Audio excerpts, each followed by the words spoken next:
We got a great question from our buddy Daniel here, who says that he always feels as if he's faking himself. If he's with friends, family, strangers, girls, it doesn't matter. He always feels as if he's faking who he is. He's not allowing the full spontaneity of who he is to happen. So, of course, this is causing him some distress because, he's always suppressing himself. And you get to a particular point, if you do that long enough, that you even begin forgetting what your spontaneous reaction to certain circumstances might be, because you're always putting on, you're always thinking, you're always calculating what the best response would be in order to get a resourceful feedback from the people in my environment. I mean, we're all looking for validation in some way, shape, or form. So the best way to get validation from other people is to give them what you think they want. I get it, because I stand in front of this camera every day. So two things I want to bring to your attention, or I have two suggestions. The very first thing I want you to become aware of is the fact that you use your muscular system. If you've been watching my videos for long enough, you know what I'm about to say. You use your muscular system to suppress your natural spontaneity. We use the muscular system to create neurotic holding patterns in our face, in our neck, our chest, our belly, our pelvic floor, all which reduce our ability to breathe deep. When you suppress your ability to breathe deep, you're really suppressing the spontaneity within your body, the natural movement that happens from a visceral level, right? We respond to conversation, we respond to people with our body first, our words second. That's why they say body language is so important. But when you are searching, you're using the ego, you're searching for the most resourceful words for a particular situation, then you've got to shut down your spontaneity, and your body language becomes very depressed. So what I want you to pay attention to is how you're doing this, because it's a behavior. It's something you're doing, and you've been practicing it for so long that you probably are not even familiar with your natural spontaneity. But anyway, I want you to take notice of how you're using your muscular system to hide yourself, to suppress yourself, because the faking can only happen when you shut down who you really are. You shut down that animal within you. You shut down your heart. You shut down your sexuality. And that's essentially what we're doing when we reduce our respiratory wave through tightening in the chest. I happen to do it a lot in the belly. A lot of people do it in the jaw. A lot of people, they grit their teeth, they grind their teeth, and they hold their jaw tight, because there's a spontaneity that would proceed from the mouth, that would proceed from the jaw, right? Maybe you want to yell, or maybe you want to lash out.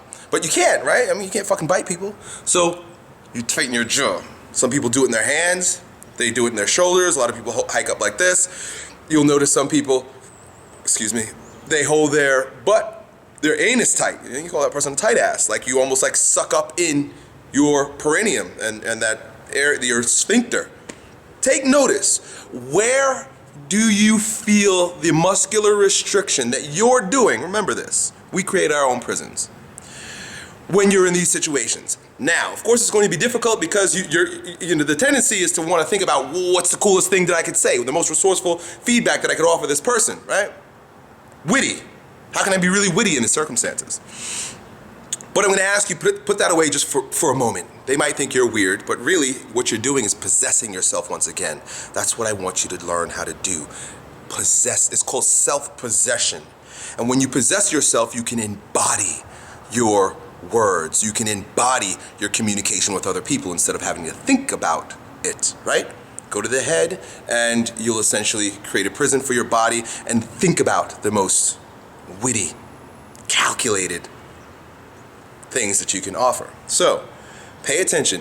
Awareness is transformative in and of itself. Simply by watching your body, you will become aware of how you're making yourself a prisoner of your mind or your brain and muscular system, okay? And slowly, over time, you'll stop doing it. Don't force yourself, but if you notice that you're holding your belly tight, take a deep breath and relax your belly and say, that's fascinating, interesting. I didn't know that I was doing that, right? All this shit becomes unconscious. That's number one. Begin doing that. But I'm going to put this process on hyperdrive. We're going to speed it up so that you can become spontaneous once again. Really what you want to become is deliberately spontaneous, right? Doesn't that sound like a contradiction?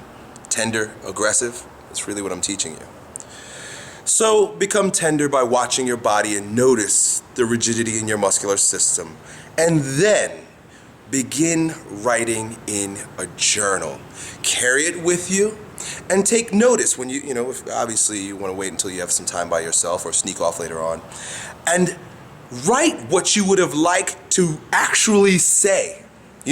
Like what was really coming up in you in a particular circumstance that you didn't say because you were too busy watching your body. Follow? And it might have been like you're having a conversation with your dad, right? We're all trying to prove ourselves to our dads. And you're talking to him and you notice, boy, I'm starting to like clench my hands. That's because you want to fucking knock him out. Not saying that's the case, but just giving you an example. You clench your fist and you clench your teeth and you're standing there like this and like he's talking to you and you're thinking about, or normally you would be thinking about, what can I say to this motherfucker to just let him leave me alone, or that I could prove that I'm more witty or intelligent than him, right? That's normally what's happening. But now, because you're becoming aware of your mechanism, you're going to realize, oh boy, my hands are tight. Oh boy, my jaw's tight. And then you just listen. Partake of the conversation. Your best answer usually is, okay. Really? Interesting. Tell me more. You're off the hook when you ask people to tell me more. You don't have to say anything when you ask other people questions. I've made videos about this. But anyway, it gives you an opportunity to make space. Let that person talk and just watch yourself as that person's talking.